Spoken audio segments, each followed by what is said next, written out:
الحمدللہ وحدہ لا شریک لہ والصلاۃ والسلام علی من لا نبی بعدہ۔ اعتکاف کے متعلق چند ایک مسائل ذہن نشین فرما لیں۔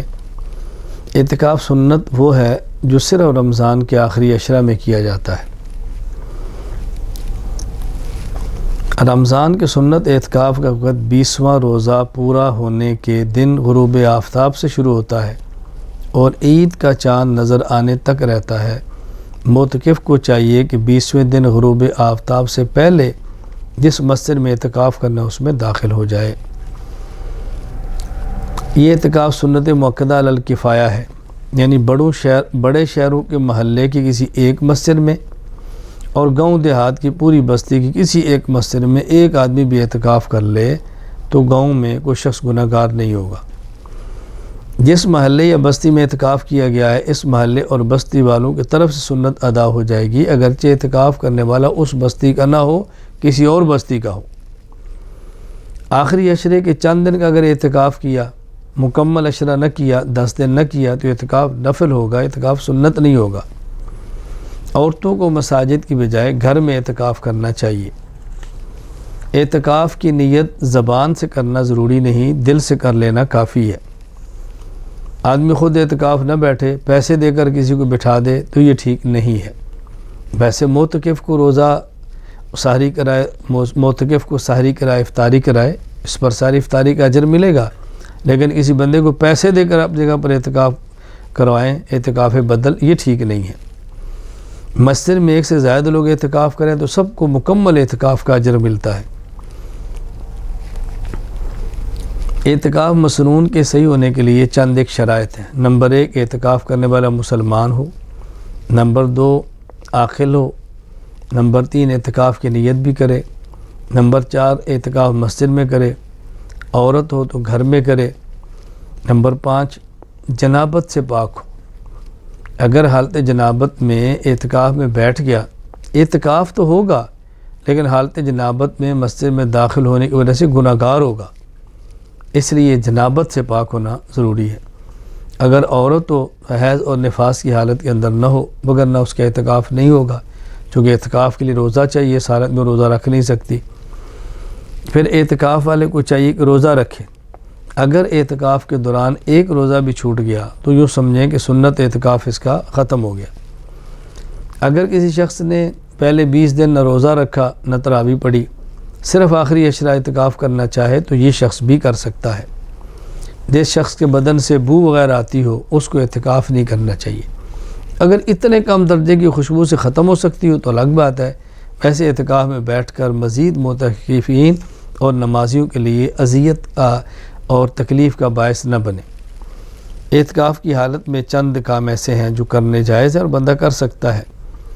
معتکف کا مسجد میں کھانا، معتکف کا مسجد میں پینا جائز ہے، معتکف کا مسجد میں سونا جائز ہے، ضرورت کی بات کرنا جائز ہے۔ اپنا نکاح اعتکاف کے دنوں میں مسجد میں جائز ہے، کسی اور کا نکاح ہو اور یہ نکاح خواہ ہو تب بھی جائز ہے۔ مسجد میں نکاح کی مجلس اس میں شرکت کرے تو بھی جائز ہے۔ معتکف کا اپنے کپڑوں کو بدلنا یہ بھی جائز ہے۔ معتکف کا خوشبو لگانا یہ جائز ہی نہیں بلکہ مستحب ہے۔ معتکف کا تیل لگانا یہ بھی جائز ہے، کنگھی کرنا یہ بھی جائز ہے، لیکن تیل اور کنگھی میں اس کا خیال کریں کہ بال نہ گرے، پھر ہی مناسب نہیں ہے۔ کپڑا ہو، تیل لگا لیں، کنگھی کر لیں، اپنے بال سنبھالیں، سنبھال کے باہر رکھیں، اس کا بہت زیادہ خیال کریں۔ اگر کوئی ڈاکٹر ہے اعتکاف کے اندر ہے، کوئی مریض آتا ہے اس کو چیک کر لیتا ہے تو حرج نہیں ہے۔ یہ نہیں ہے کہ اپنا کلینک ہی اعتکاف کو بنا لے، اعتکاف بھی اور کلینک بھی چلتا رہے۔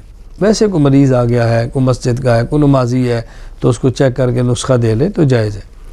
اپنے برتن وغیرہ دھونا یہ بھی جائز ہے۔ معتکف کا اپنی نشست گاہ کے اوپر چادر لگانا ٹھیک ہے، کوئی حرج نہیں ہے، بلکہ اس سے آدمی کو ایک قسم کی خلوت مل جاتی ہے۔ اپنی نشست بدلنا یہ بھی ٹھیک ہے، ایک جگہ پہ اعتکاف میں بیٹھا تھا، ضرورت کے تحت جگہ بدلنی پڑ گئی ہے، کوئی حرج نہیں، بس مسجد کی حدود کے اندر ہے۔ بقدر ضرورت بستر، برتن، سامان وغیرہ رکھنا یہ بھی ٹھیک ہے، کوئی حرج نہیں۔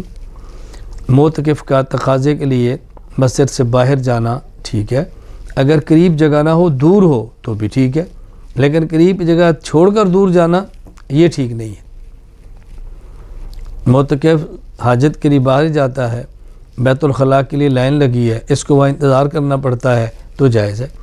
بہتر تو یہ ہے کہ انتظار مسجد میں کرے، لیکن اگر ایسی صورت ہو بھی یہ مسجد میں ہے تو اس کا اور بندہ آئے گا تو اس کو تکلیف ہوگی تو وہاں بھی انتظار کر سکتا ہے۔ کچھ چیزیں ایسی ہیں جس سے معتکف کو بچنا چاہیے۔ بغیر ضرورت کے باتیں کرنا سے بچے، فحش باتیں کرنا باہر بھی جائز نہیں ہے۔ پھر روزے کی حالت میں، اعتکاف کی حالت میں، مسجد کے اندر بہت بڑا جرم ہے، بچنا چاہیے۔ ضرورت سے زائد مسجد میں سامان لانا یہ بھی مناسب نہیں، اور اگر اپنے ساتھ اعتکاف کرنے والے کم مالی حالت کے ہوں، اپنی بڑی حالت کے مطابق لانا، اس سے بھی ذرا احتیاط کرنی چاہیے۔ کوشش کریں کہ ان دنوں میں اس طرح چلیں کہ اونچ نیچ کا فرق کم ہو تو زیادہ مناسب ہے۔ مسجد کی بجلی گیس استعمال کرنا یہ بھی جائز ہے، ہاں البتہ کوئی سگریٹ کا عادی ہو، حقے کا عادی ہو تو یہ اس کے لیے جائز نہیں ہے، اس سے بچنا چاہیے۔ حاجات طبیعہ کے لیے باہر نکلنا، غسل کی حاجت پیش آ گئی فوراً جائے، تقاضے کی حاجت ہے چلا جائے، اس کے لیے جائز ہے۔ اگر کوئی بات کرتا ہے چلتے چلتے ضرورت کی تو کوئی حرج نہیں ہے، لیکن بات کے لیے مسجد سے باہر یہ بالکل ٹھیک نہیں ہے۔ یا وضو کے لیے تھا اور بات کی وجہ سے باہر رکنا پڑا، یہ ٹھیک نہیں، یہ ممنوع ہے، ایسا نہیں کرنا چاہیے۔ بس ان چیزوں کا بہت زیادہ اہتمام کریں، آداب کا خیال کریں، تلاوت کا خیال کریں، ذکر اللہ کا خیال کریں، اپنے آپ کو عبادات کے اندر مشغول رکھیں۔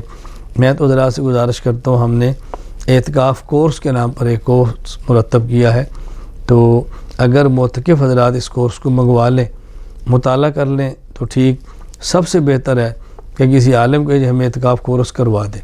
میں آئمہ سے درخواست کروں گا اگر آپ اعتکاف کورس منگوا لیں یا آنا میڈیا سروسز سے آپ اس کو ڈاؤن لوڈ کر لیں اور پرنٹ نکال کے رکھ لیں اور لوگوں کو پڑھائیں، تو انشاءاللہ اعتکاف کے مسائل بھی معلوم ہوں گے، عقائد بھی ٹھیک ہوں گے، احادیث بھی آ جائیں گی اور بہت سارے مسائل علم کے اندر آئیں گے۔